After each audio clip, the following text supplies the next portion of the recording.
VICHAAR. This is the fourth and perhaps the most profound pillar of human health. Ordinarily translated as thoughts or thinking, the process of deep and contemplative inquiry into the many facets of life, particularly those that relate to the true nature of the self. Vichar is the process that leads a person to formulating the first principles or the fundamental beliefs that support and guide and direct a person's life. An outstanding illustration of the process of vichar is provided in the Chandogya Upanishad in the form of a dialogue between the sage Uddalak, who is the father of his son Shwetaketu.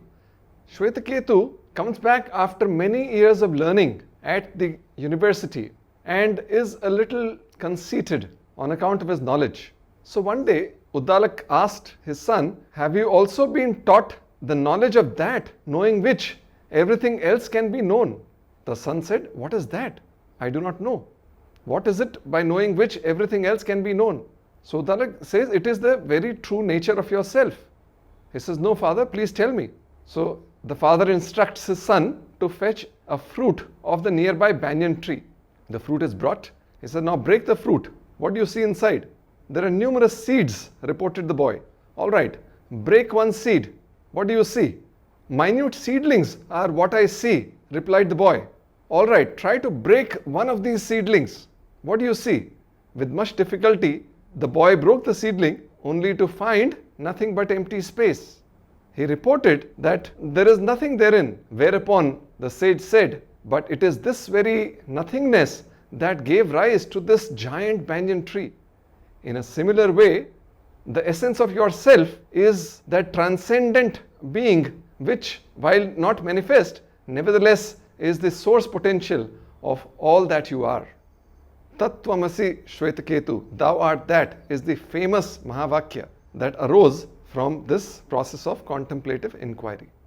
Now, Indian sages propounded a set of 4 principles of forces that are a very sophisticated way of gaining balance in life.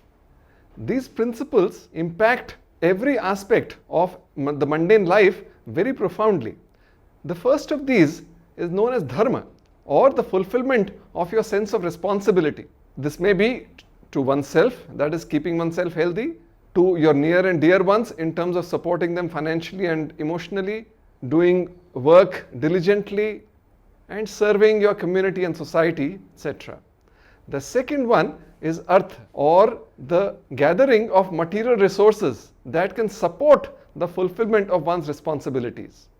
The third is kama, or pleasure and enchantment.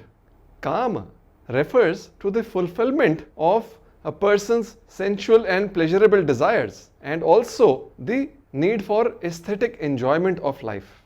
Finally, the fourth principle is referred to as moksha, or the quest into who am I. It relates to an inquiry towards the true nature of oneself, which is indeed what vichar is all about.